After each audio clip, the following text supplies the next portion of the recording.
blood on the floor, a shattered floodlight, an 84-year-old woman gone without a trace, and a ransom note sent to TMZ. Before you hear another word, hit that subscribe button right now. Smash the like. Share this everywhere. Because this case is still active. This woman is still missing. And someone watching this might have the information that brings her home. This isn't how kidnappings work. This is how cover-ups begin. Nancy Guthrie vanished from her Tucson home 8 days ago. Her daughter, Savannah Guthrie, the NBC anchor who interviews presidents, is now the one begging for answers. $6 million in Bitcoin. A 12-hour deadline. No proof of life. And investigators in hazmat suits draining a septic tank in Nancy's own backyard. Former hostage negotiators who've dealt with terrorists are looking at this case and saying one thing. The person writing these ransom notes doesn't have Nancy. They never did. So if this isn't a kidnapping, what is it? And if Nancy's been gone for over a week without her heart medication, without a single photo proving she's alive, without any contact whatsoever, why is someone still pretending to negotiate? Welcome to the Nancy Guthrie case. A woman who disappeared from her home.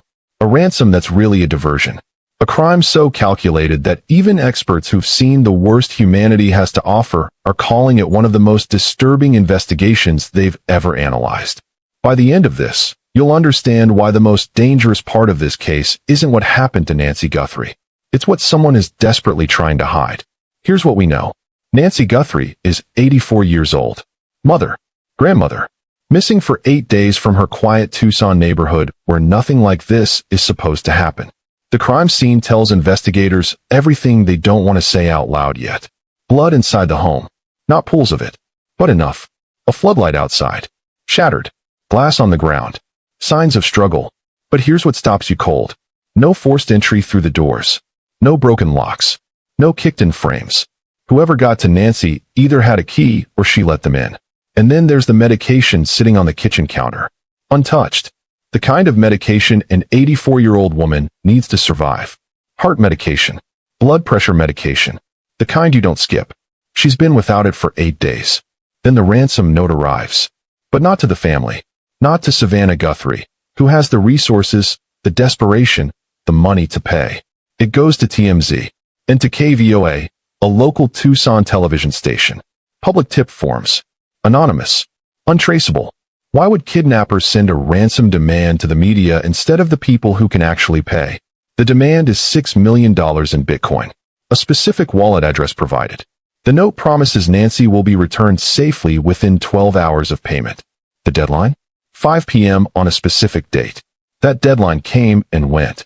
The Bitcoin wallet, publicly visible on the blockchain, sits at zero. No payment made. Or at least none anyone can see. Here's what should terrify you. In legitimate kidnappings, proof of life comes first. Always. A photo, a video, a voice recording. Something to prove the victim is alive and the kidnappers actually have them. The family has begged for proof. Savannah Guthrie made a public plea, offering to pay, asking for any sign her mother is okay. Nothing. The ransom note itself is wrong. It's not scrawled. It's not frantic. It's grammatically perfect. Articulate. Well-structured.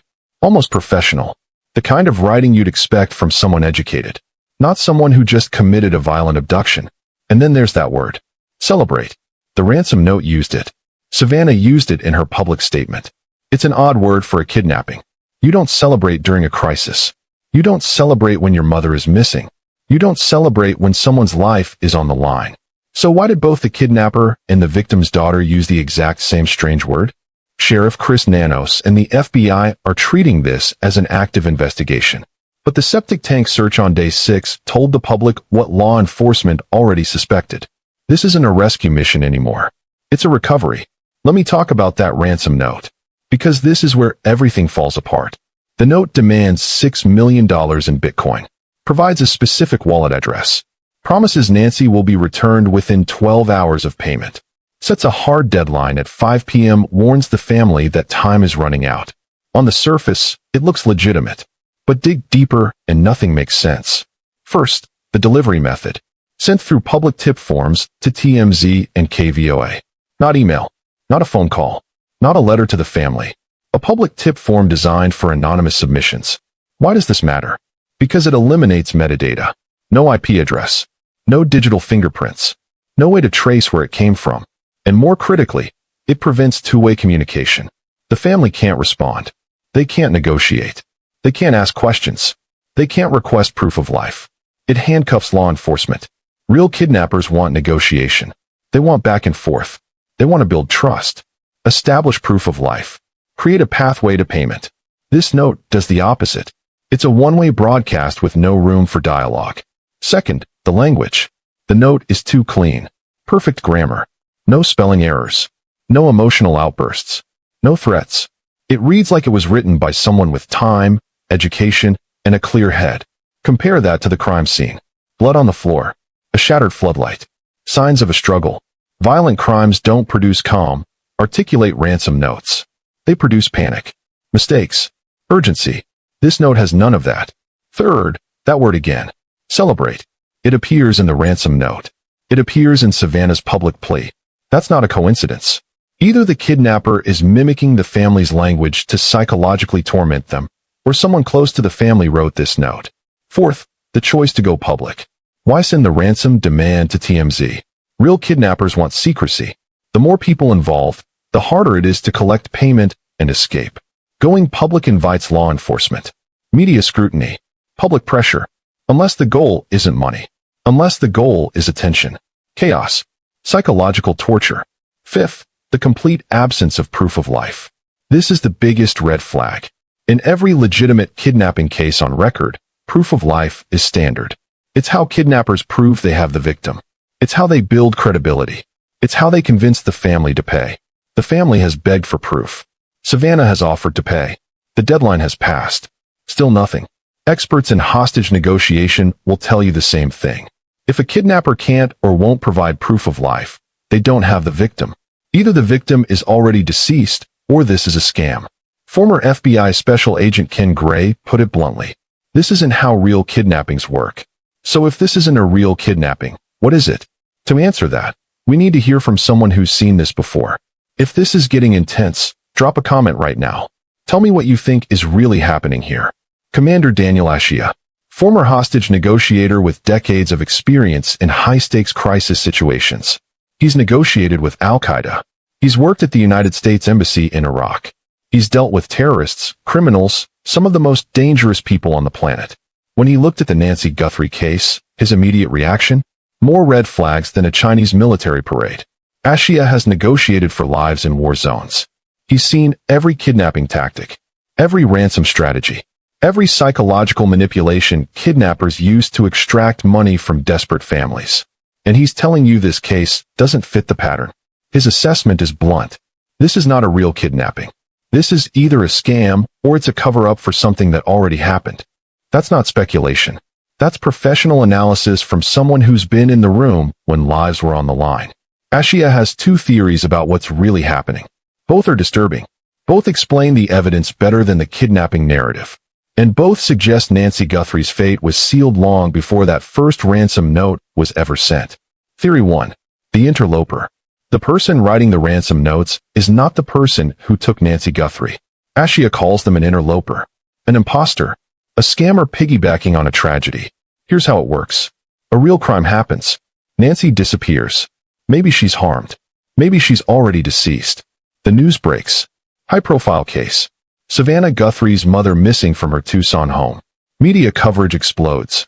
Then an opportunist sees the story and thinks, I can make money off this. They send a fake ransom note.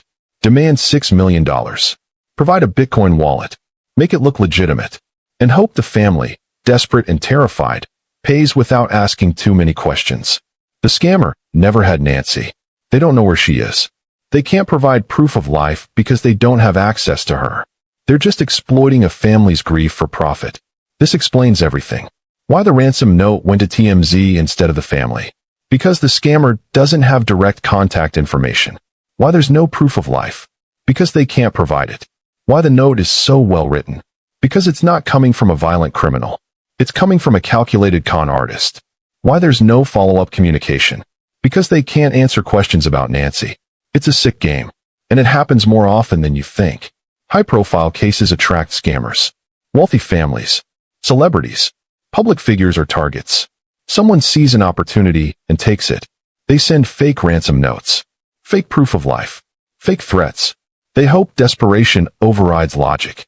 If this theory is correct, Nancy's disappearance and the ransom demand are two separate events. The real investigation should focus on who had access to her home, who knew her routine, who had motive.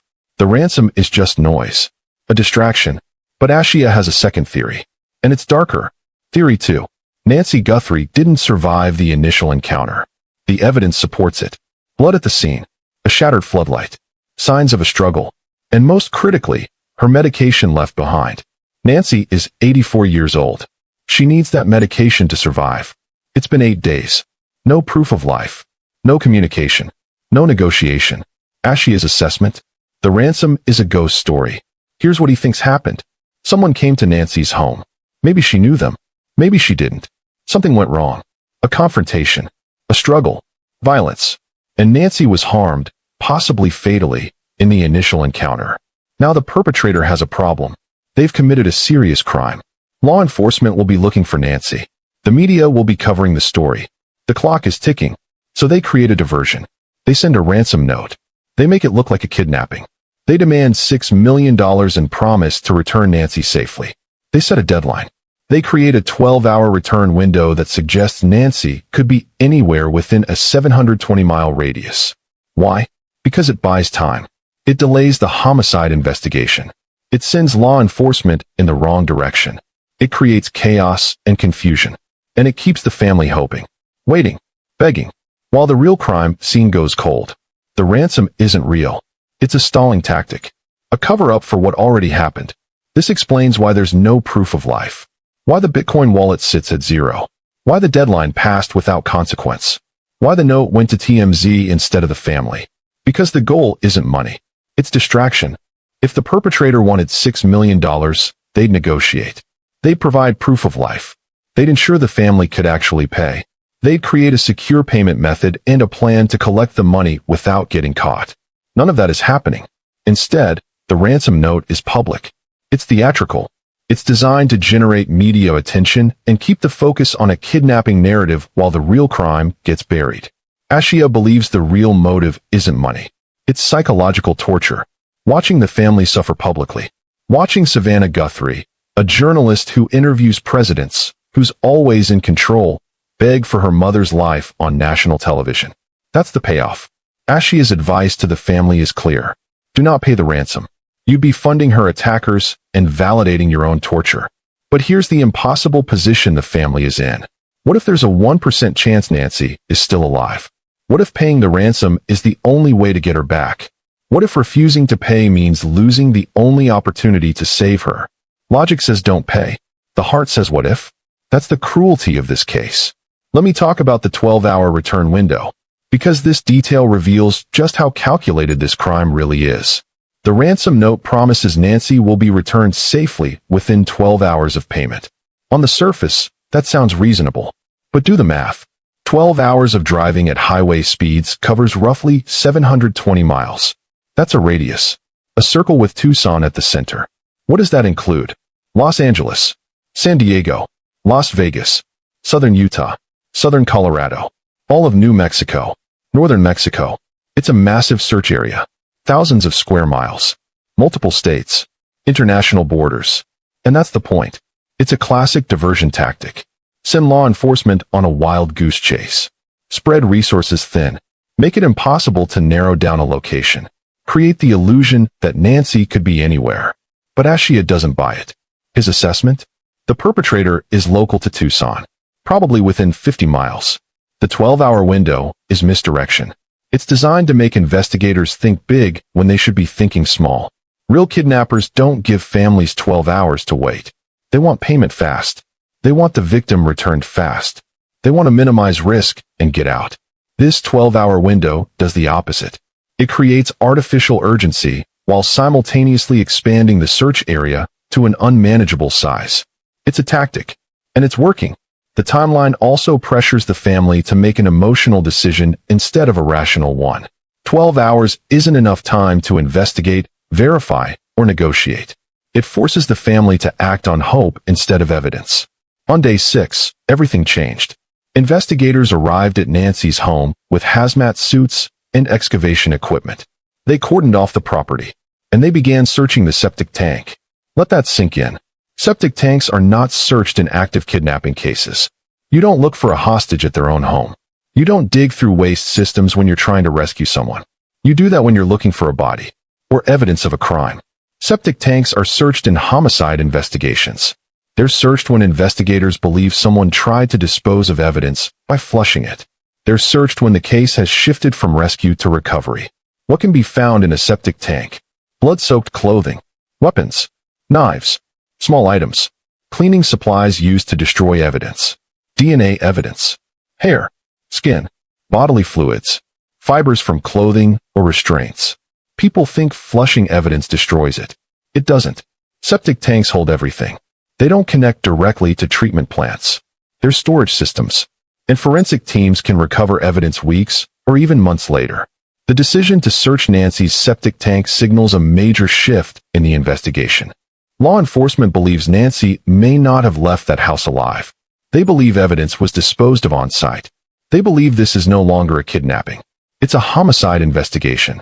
The search made headlines. News cameras captured investigators in white suits working methodically, removing contents from the tank for analysis. The image was stark. Final. For the family, it was a nightmare visualized. The results of the septic tank search have not been publicly disclosed.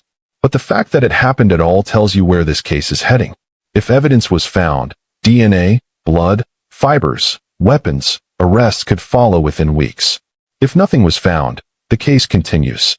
But hope fades. Make sure you've hit that like button. This case gets even more complex.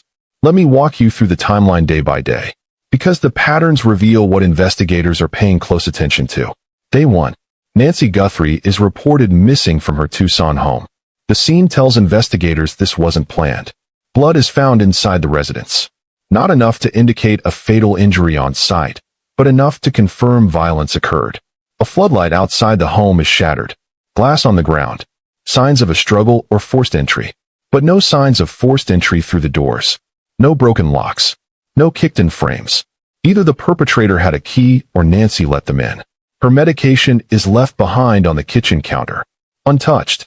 Heart medication. Blood pressure medication. The kind an 84-year-old cannot go without. Law enforcement begins treating this as an abduction. Sheriff Chris Nanos and the FBI are notified.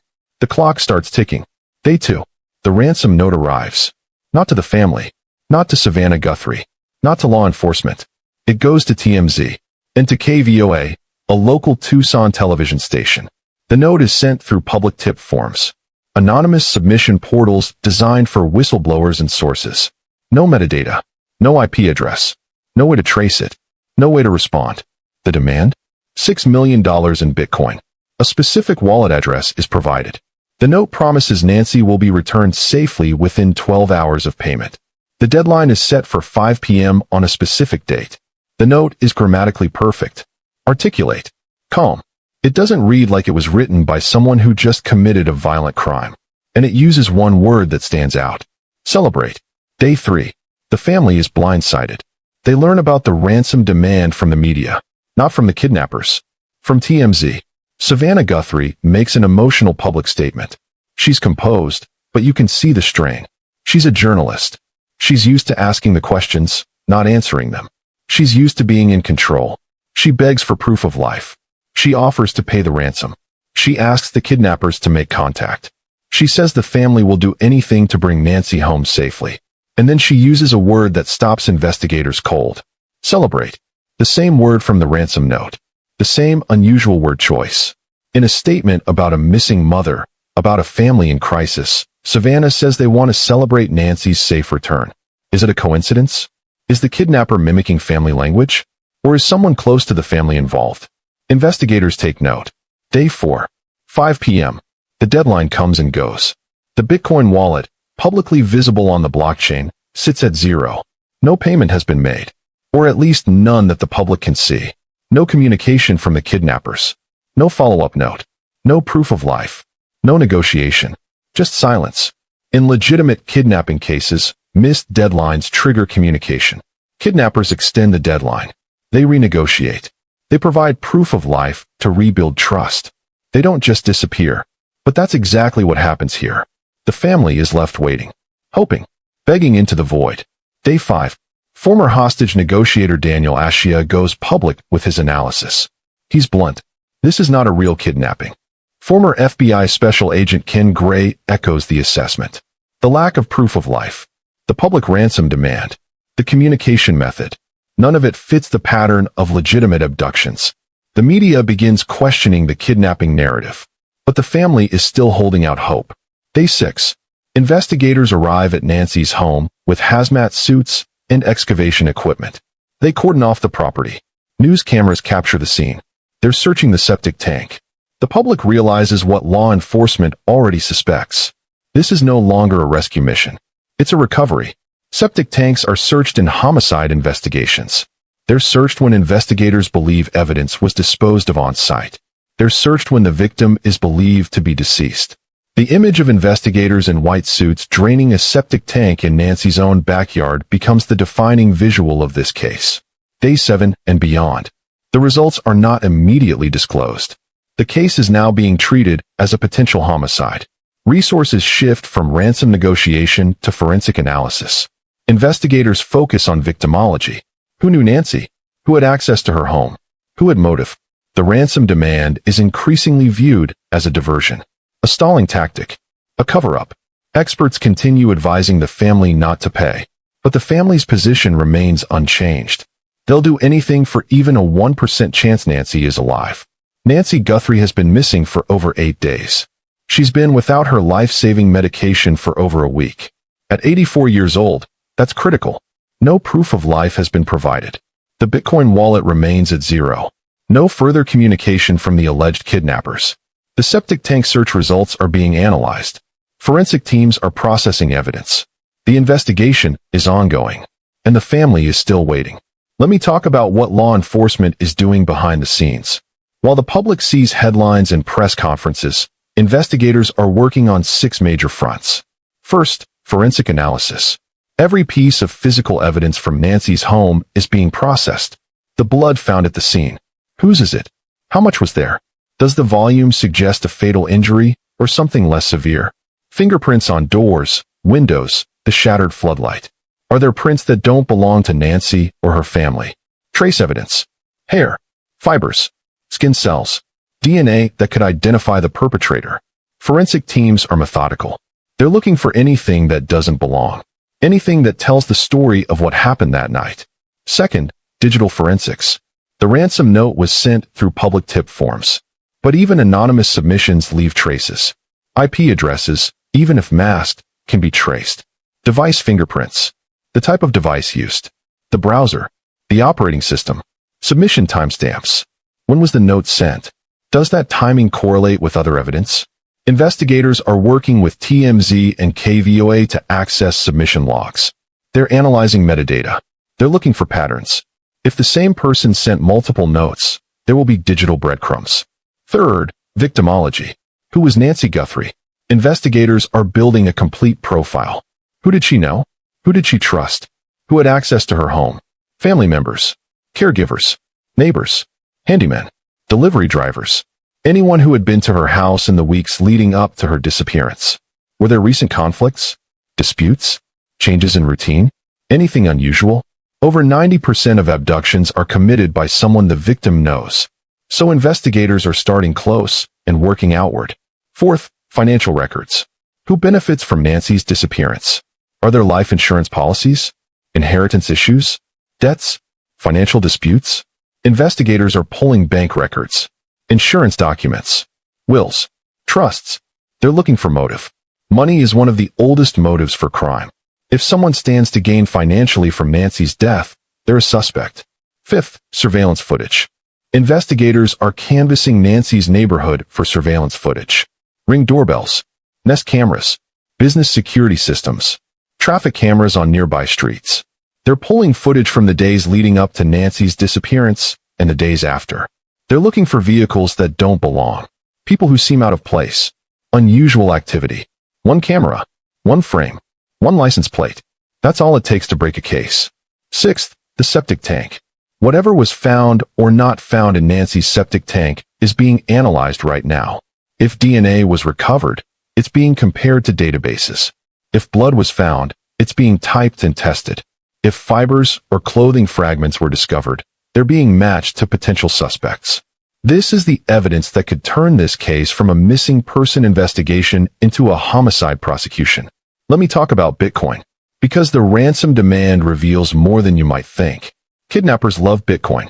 It's anonymous. It's fast. And if done correctly, it's nearly untraceable. Here's how it works. Bitcoin transactions are recorded on a public ledger called the blockchain. Anyone can see the wallet address, the amount transferred, the timestamp, but the wallet itself isn't tied to a name. It's just a string of numbers and letters. That's the anonymity.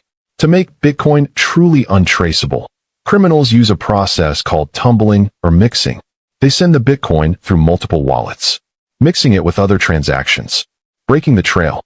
By the time it reaches the final destination, tracing it back to the original source is nearly impossible.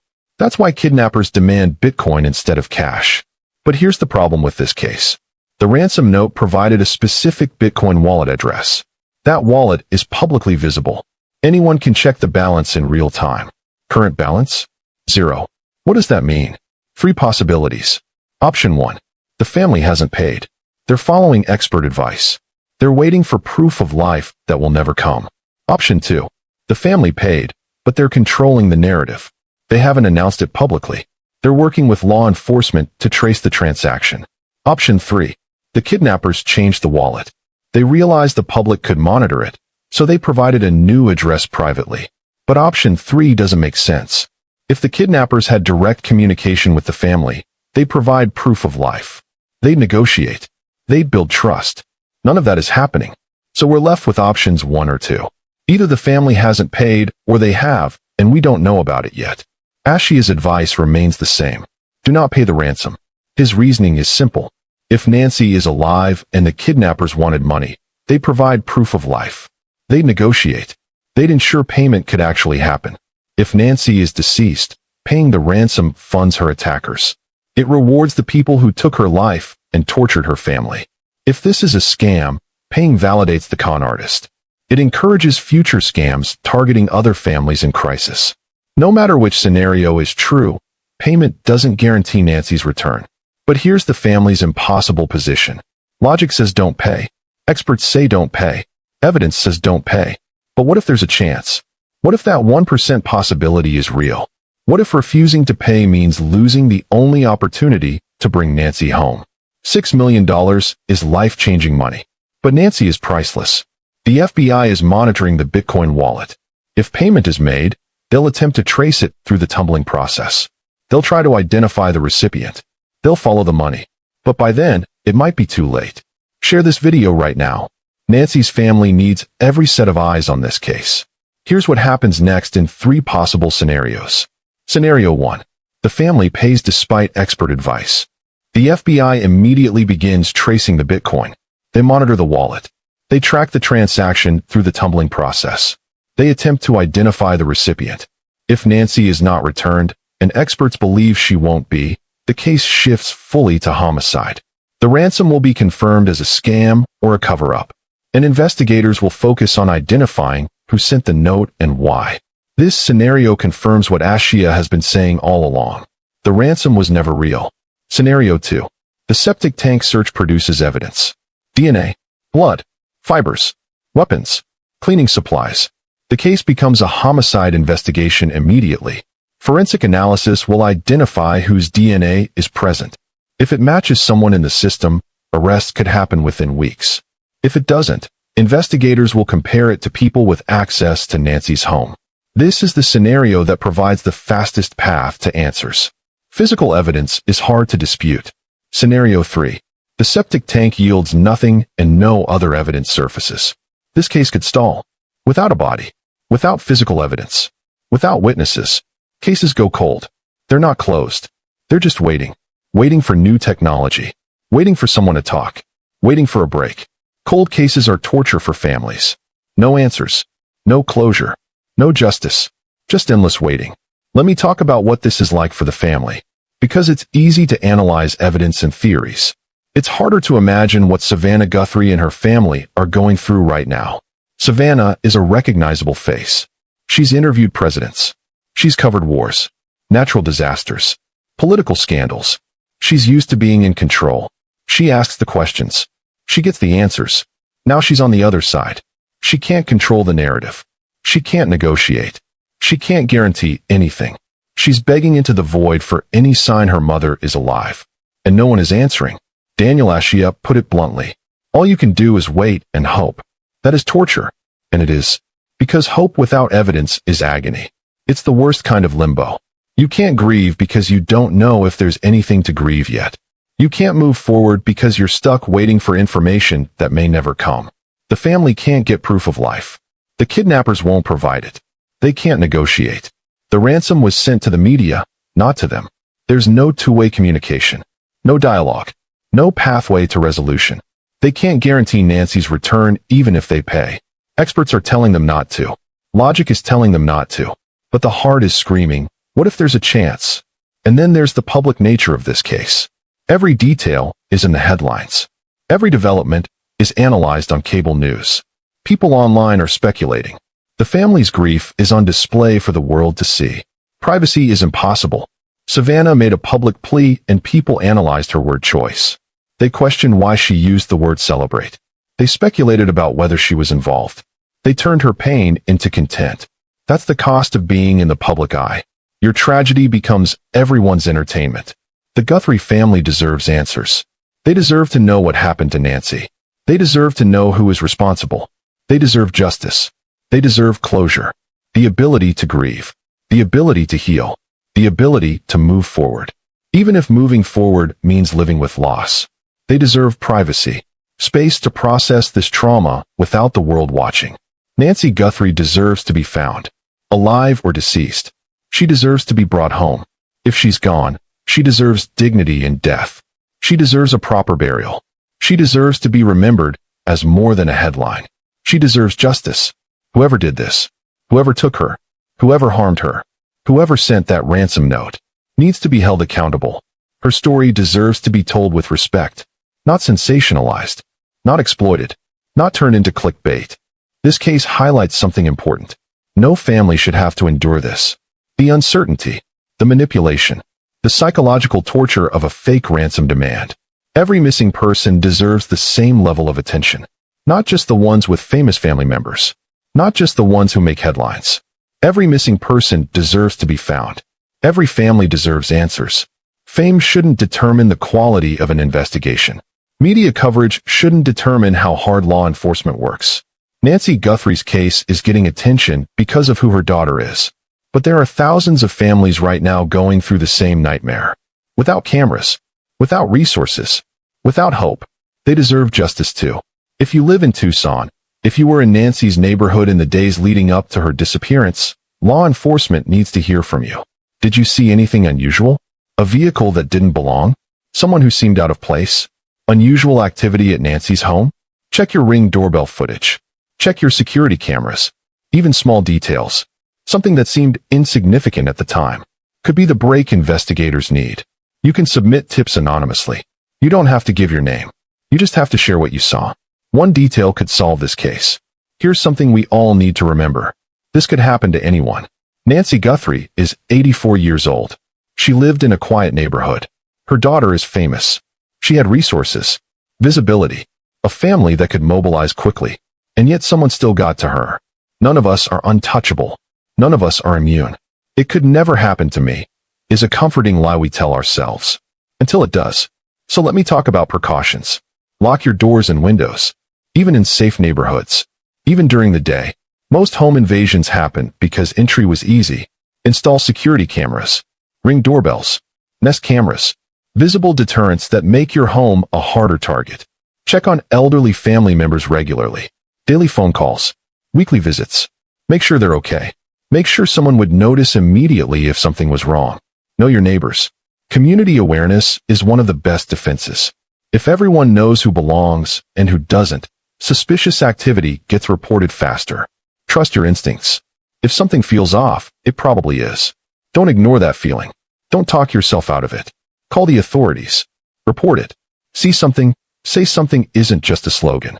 It could save a life. A suspicious vehicle in your neighborhood. A person who doesn't belong. Unusual activity at a neighbor's house. Don't assume someone else will report it. You report it. One call could prevent the next tragedy. We're still hoping for a miracle. We're still hoping Nancy Guthrie is found alive. We're still hoping this family gets the answers they deserve. But we're also preparing for the reality that this case may not have a happy ending. Either way, Nancy deserves justice. Her family deserves closure. And whoever is responsible deserves to be held accountable. This case is still developing. The investigation is ongoing. Updates will come as new information becomes available. Nancy has been missing for over 8 days. She's been without her medication for over a week. The window for survival is closing, and everyone involved knows it. Experts are calling this a recovery mission, not a rescue. But they're also acknowledging that miracles happen. There are cases where victims have been found alive after weeks. It's rare, but it's possible. So investigators are holding on to hope while preparing for the worst. Sheriff Chris Nanos is leading the local investigation. The FBI is providing federal resources. It's a multi-agency task force working around the clock. Local knowledge combined with federal expertise. That's the best chance of solving this case. And they're not giving up. Every missing person deserves to be found. Every family deserves answers. Every case deserves attention. Nancy Guthrie's case is getting coverage because of who her daughter is. But there are thousands of families right now going through the same nightmare. Without cameras. Without resources. Without hope. They deserve justice too. That's why cases like this matter. To shine a light on investigations that need attention. To honor victims. To demand accountability. This story is far from over. The investigation continues. The family waits. And somewhere, the truth is waiting to be found. Nancy Guthrie deserves to be found. Her family deserves answers. And whoever is responsible deserves to face justice. Blood on the floor. A shattered floodlight. An 84-year-old woman gone. And a ransom note sent to TMZ. This isn't how kidnappings work. This is how cover-ups begin. The question isn't whether Nancy will be found. The question is what condition she'll be in when she is. And who will be arrested when the truth finally comes out. If you made it this far, you need to subscribe to Dark Pulse right now. Hit that notification bell. This case is still active. Updates are coming. And you need to be here when it breaks. Share this video everywhere. Nancy's family is counting on us to keep her face visible. To keep the pressure on. To make sure this case doesn't go cold. Drop a comment with your theory. What do you think really happened? Is this a scam? A cover-up? Or something else entirely?